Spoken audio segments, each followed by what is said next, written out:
Emergency fund क्या होता है? ये कितना होना चाहिए? इसे आप कहाँ इन्वेस्ट कर सकते हैं? कैसे रख सकते हैं? आइए देखते हैं इस वीडियो में। हाय, मेरा नाम है तरुण सुराना। मैंने अपने पहले एक वीडियो में भी बोला था कि इमरजेंसी फंड पे मैं अगला वीडियो बनाऊंगा और उस पर बात करूंगा। इस कोरोना वायरस के लॉकडाउन के टाइम में ये एक बेहतर वक्त है समझने का कि इमरजेंसी फंड क्या होता है और इसकी क्यों ज़रूरत होती है। सबसे ज़्यादा ज़रूरत इमरजेंसी फंड की आज अभी इसी वक्त है, क्योंकि आपकी इनकम शायद नहीं चल रही हैं या कम चल रही हैं। अगर सेल्फ एम्प्लॉयड लोग हैं या ऐसे लोग जिनको सैलरी नहीं मिल पा रही है, सैलरी मिलने में दिक्कत आ रही है कंपनी से, वो अच्छी तरह से इसकी वैल्यू समझ सकते हैं। इसीलिए ये सही टाइम है। अगर आपने पहले इमरजेंसी फंड नहीं बनाया है तो अब ये मौका है ये सोचने समझने का और अपना एक गोल सेट करने का, that when your income improves, when things are better again, you should plan for an emergency fund because emergency कभी भी आ सकती है। वैसे कोरोना वायरस जैसी महामारी तो once in decade, once in century phenomena है। ये रोज रोज नहीं आता और होपफुली कभी दोबारा ना आए हमारी ज़िंदगी में।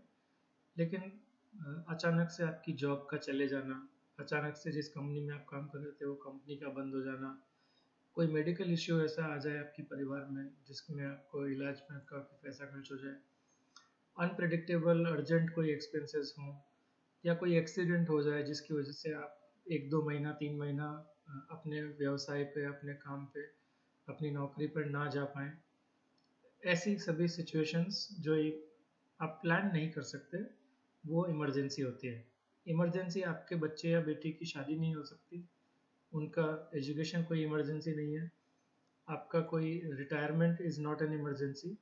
ये सब होना ही है, इनको आप प्रेडिक्ट कर सकते हो, प्लान कर सकते हो।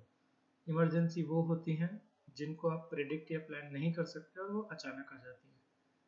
सो अगर आपके पास इमरजेंसी से निपटने के लिए कोई पैसा नहीं है, कोई फंड नहीं है, तो वो एक डेस्परेट सिचुएशन है। उस टाइम पे आप ये रिग्रेट करेंगे कि काश मैंने कुछ सेव किया होता इमरजेंसीज के लिए।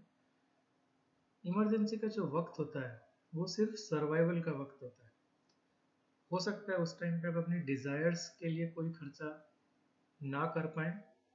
ऑल नॉन रिलेटेड एक्सपेंसेस, जो नॉन नेसेसरी एक्सपेंसेस को बंद करना पड़ता है जब इमरजेंसी आती है।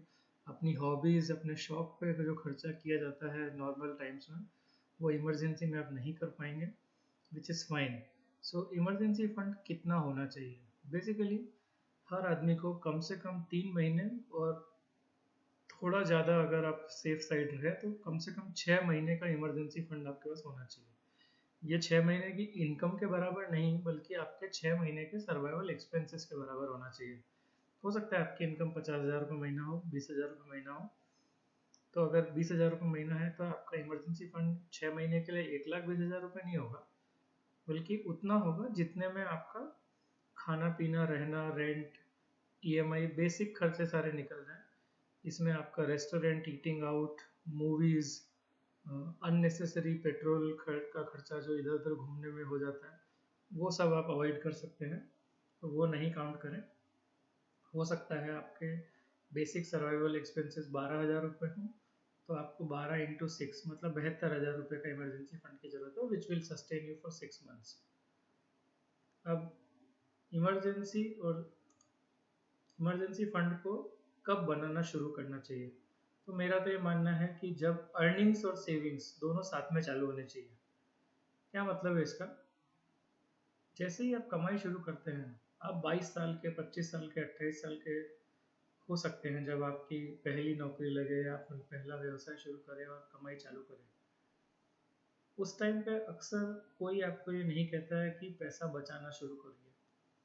आपके हाथ में जैसे ही पैसा आता है, आपको अपने डिज़ायर्स पूरे करने की इच्छा होती है। आप महंगा फ़ोन लेना चाहते हैं, महंगी बाइक खरीदना चाहते हैं, अच्छे कपड़े फ्लॉन्ट करना चाहते हैं अपने सर्कल में, अपने सर्कल ऑफ फ्रेंड्स में। Do all that if it permits. Your budget. But ये कोई समझदारी नहीं है कि आपकी सैलरी 12,000 रुपये है और आप 40,000 रुपये का फ़ोन ले लें और 3-3 हज़ार रुपये अगले 18 महीने तक किस्तों में देते रहें। इस बात में कोई समझदारी नहीं है कि आप 15,000 रुपये की सैलरी से स्टार्ट करें और फिर 70-80 हज़ार रुपये की बाइक खरीद लें और उसका आपको काफ़ी सारा पेमेंट 6-7 हज़ार रुपये महीना मिनिमम ईएमआई में जाता रहे। तो इस बात पे आपको हमेशा ध्यान रखना पड़ेगा कि ये इमरजेंसी फंड की प्लानिंग के लिए सेविंग अर्निंग के साथ साथ ही शुरू कर देनी चाहिए। तो अक्सर मैं ये देखता हूँ कि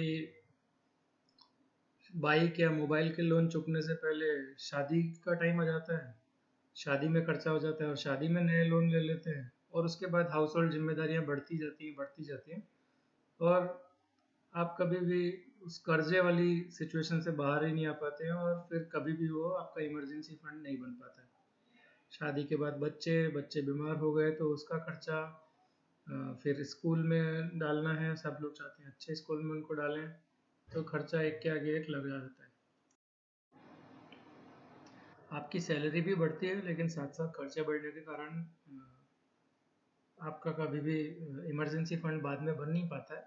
इसीलिए बेस्ट यही है कि जब अर्निंग्स चालू हों तभी सेविंग्स भी चालू कर दें। सैलरी और लोन दोनों साथ साथ बढ़ते रहते हैं, बहुत साल निकल जाते हैं और आप कभी साइकिल को ब्रेक भी नहीं कर पाते हैं।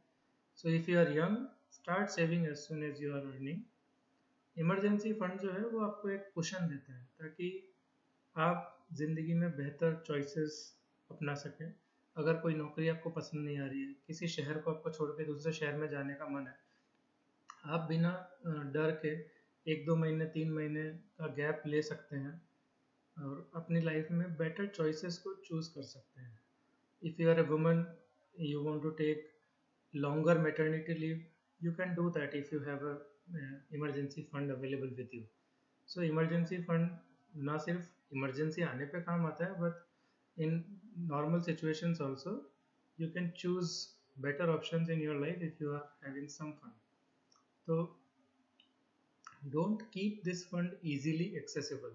इसका मतलब ये फंड आपके सेविंग अकाउंट में वैसे ही नहीं होना चाहिए जैसे आप कभी भी डेबिट कार्ड या क्रेडिट कार्ड से खर्चा कर दें और उसका पेमेंट इस फंड से कर दें। नो, इसका एक्सेस थोड़ा सा डिफ़िकल्ट होना चाहिए। इसको निकालने में आपको थोड़ी एक्स्ट्रा मेहनत करनी की ज़रूरत पड़नी चाहिए। हो सकता हो तो इस फंड को ऐसे किसी अकाउंट में रखें जहाँ पे आप नेट बैंकिंग ही ना लें, या फिर ऐसे किसी एफडी में रखें जो आपको ब्रेक करने के लिए एक अलग से स्टेप लेना पड़े। बट ये इलिक्विड भी नहीं होना चाहिए। इसका मतलब ये कि ऐसा नहीं कि किसी ऐसी चीज़ में इन्वेस्ट कर दिया या किसी ऐसी जगह रख दिया जहाँ पे इमरजेंसी है और आप उसको 5 दिन तक 10 दिन तक निकाल ही नहीं पा रहे। No, it should be liquid enough but difficult to access. मतलब या तो किसी लिक्विड म्यूचुअल फंड में डालें जहाँ पे वो 1 दिन के नोटिस पे आपको मिल जाए वापस, या किसी सेविंग अकाउंट में डालें जिसका आपके रेगुलर सेविंग अकाउंट से कोई डिफरेंट डेबिट कार्ड हो और आप उस डेबिट कार्ड को अपने जेब में एटीएम के रूप में कभी यूज़ ना करें। That is only in case of emergency. Emergency कोई बाइक खरीदना, कोई रेगुलर एक्सपेंस, कोई हॉलीडे जाना, ये नहीं हो सकता। इमरजेंसी मैंने आपको एक्सप्लेन की, सिर्फ उसी केस में आप इन फंड्स को यूज़ करेंगे। और फाइनेंशियल स्टेबिलिटी का एक फीलिंग आपको आता है जब आपके पास इमरजेंसी फंड होता है। तो मेरी एडवाइस यही है कि हर आदमी को कम से कम 6 महीने का सर्वाइवल एक्सपेंस इमरजेंसी फंड के रूप में रखना चाहिए। In corona virus times like this, when सबकी इनकम रुकी हुई है, काफ़ी सारे सैलरीड लोग भी हो सकता है जिनको सैलरी ना मिले, सैलरी कट्स हों, या आपकी कंपनी सर्वाइव ही ना कर पाए, सस्टेन ही ना कर पाए अगले 2-3 महीने, तो आज उस फंड की सबसे ज़्यादा ज़रूरत फील हो रही है, सबसे ज़्यादा ज़रूरत महसूस हो रही है।